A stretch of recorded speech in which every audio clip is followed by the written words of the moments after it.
Olá pessoal, já é meia-noite, né? Já é dia 5, né? Mas vamos lá a nossa leitura do dia de hoje, do dia 4, né? No nosso quarto dia de janeiro. E a leitura de hoje é Gênesis capítulo 15, 16, 17 e 18, tá? Estamos fazendo aí 4 capítulos todo dia. Eu tô meio rouco, então incomoda um pouco. Mas todo o texto de hoje gira em torno da promessa de Deus para Abraão de dar a ele um filho, tá? A promessa de Deus. Então, no capítulo 15, temos a aliança de Deus com Abraão. Deus faz uma aliança com ele. E é um texto grandioso, né? É um texto que mostra como que as alianças antigas aconteciam, né? Animais eram mortos, partidos ao meio, e as duas pessoas que faziam aliança passavam entre os animais, tá?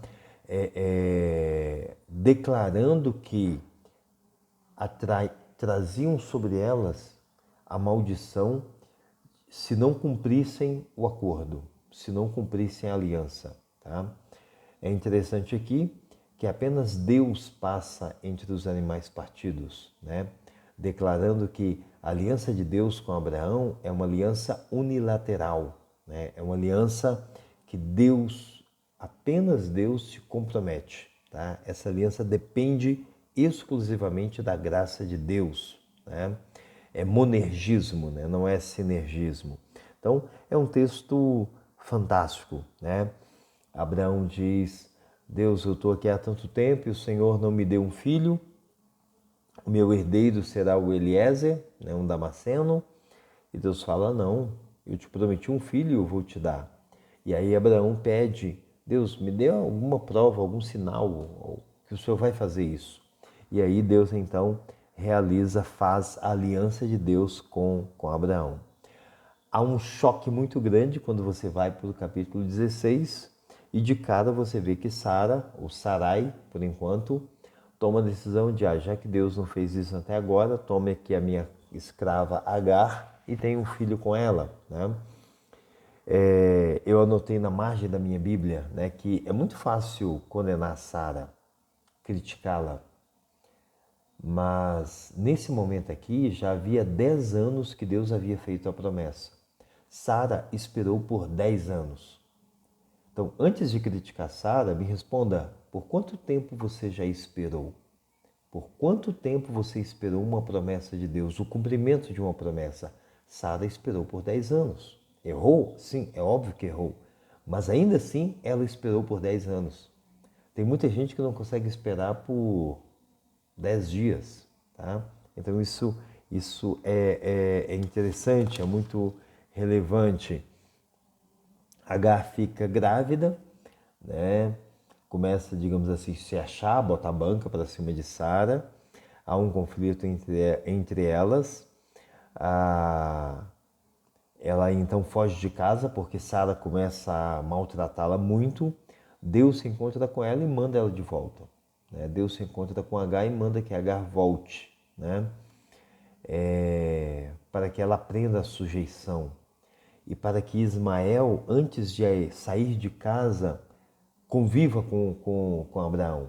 Né? Ismael não pode ter apenas o sangue de Abraão. Ismael precisa ser educado por Abraão. Tá? Ismael vai sair de casa com 14 anos de idade, tendo sido circuncidado e com certeza tendo aprendido muita coisa com Abraão. Tá? Então é interessante, né, que nesse primeiro momento Deus manda Agar de volta, tá? Mas 14 anos depois, quando ela sai de casa pela segunda vez, quando ela é expulsa pela segunda vez, Deus não mais a manda de volta, né? Mas Deus a abençoa e dá a ela condições para que ela continue a sua vida junto com o seu filho. Tá? Então, o que me parece é que era necessário que Ismael tivesse aquele tempo com Abraão. Tá? Isso é interessante percebermos que é fundamental que os nossos filhos aprendam conosco. né? Tem um tempo conosco. Chegamos lá no capítulo 17, né? O título está aqui, a circuncisão, né? Temos aqui a instituição da circuncisão, tá? A circuncisão é a evidência física, visível e íntima, isso é interessante. É uma evidência física, sim, gravada no corpo, é visível, sim, mas é íntima, é de fórum íntimo, tá? De um relacionamento com Deus, de um relacionamento com Deus. E Deus então dá essa ordem para Abraão. Abraão se circuncida com 99 anos de idade, tanto ele quanto o seu filho Ismael e todos os homens da sua casa, tá? Significando que o homem traz essa marca e ele representa isso para toda a sua casa, ele representa isso para toda a sua família, tá? Esse texto é maravilhoso. Esse texto é maravilhoso. É interessante que o verso 17 diz assim: Abraão prostrou-se com o rosto em terra, riu-se e disse a si mesmo: poderá um homem de 100 anos de idade gerar um filho? Poderá Sara dar à luz aos 90 anos de idade? Né? Isso é muito interessante, tá? É muito interessante. Abraão luta contra a descrença. Às vezes a gente tem medo de admitir a descrença.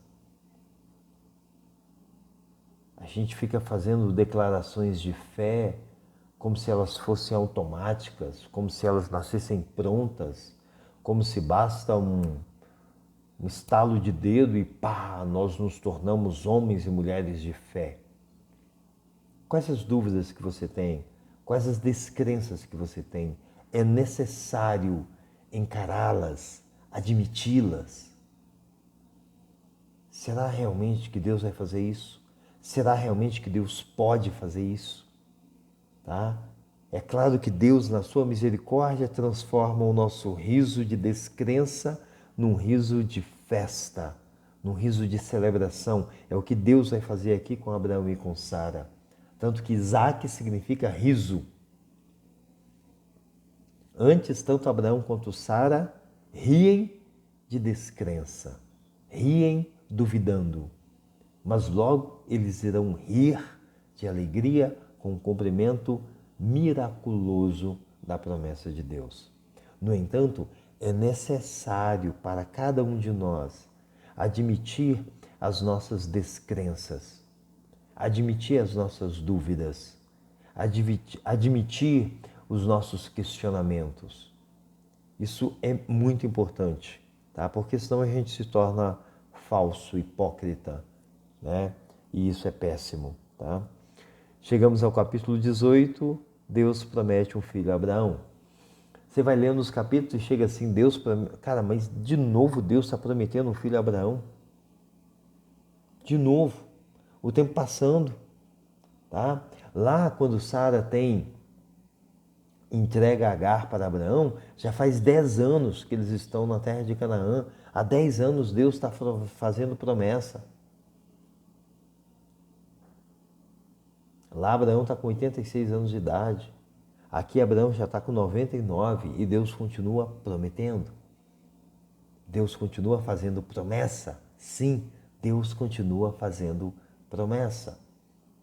Deus vai dar um filho a Abraão 24 anos depois da promessa. Acha que Sara esperou muito? 10 anos? Ela vai ter que esperar mais 15 anos depois daquilo. São 24 anos de espera.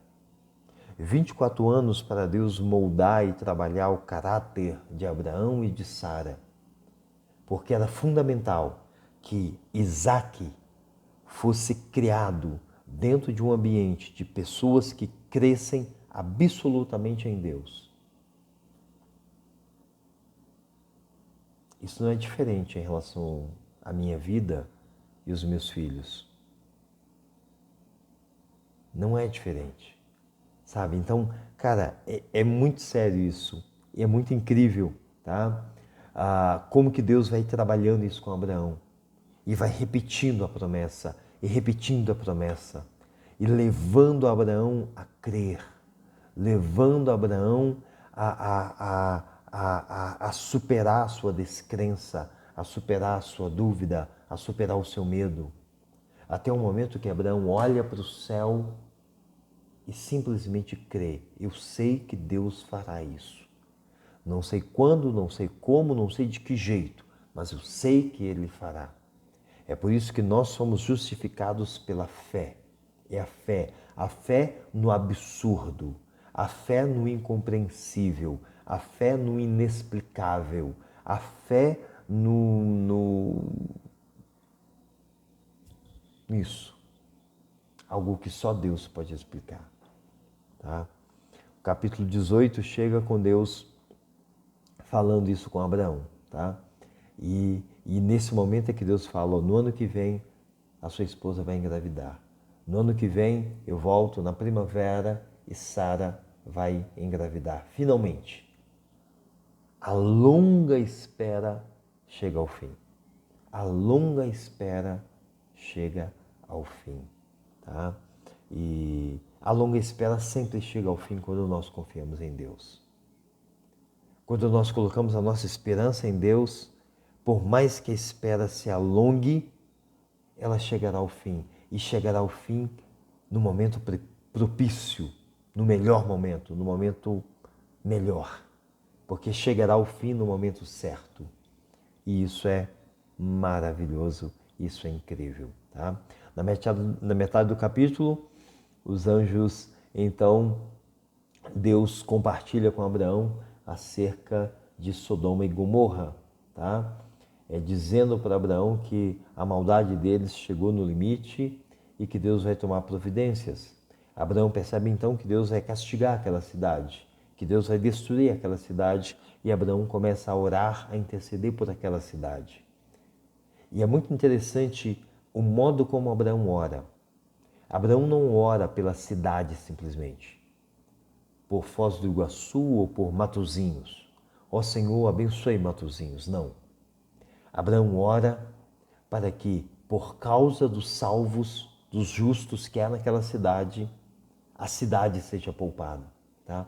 Então, se eu estou orando por Matozinhos, a minha oração é: Senhor, pelos teus servos que estão nessa cidade, tenha misericórdia dessa cidade. Senhor, pelos 10, pelos 40, pelos 50 justos que há nessa cidade, tenha misericórdia dela. E Deus diz: se houver 10 justos nessa cidade, eu me compadecerei de toda a cidade. Então não é uma oração simplesmente pela cidade em si. É uma oração para que, por meio e através e por causa dos servos de Deus naquela cidade, a cidade seja poupada. Tá? A cidade seja poupada. Se houver 10 justos em Matozinhos, se houver 20 justos em Foz do Iguaçu, se houver 100 justos em São Paulo, não há dúvida nenhuma de que toda a cidade será abençoada e será poupada da ira de Deus. Que nós sejamos esses justos, que conosco haja pelo menos 10 justos de Deus na nossa cidade. É isso aí, que Deus abençoe. Amanhã, antes da meia-noite, voltamos com mais 4 capítulos de Gênesis: 19, 20, 21 e 22. Um abraço, boa noite.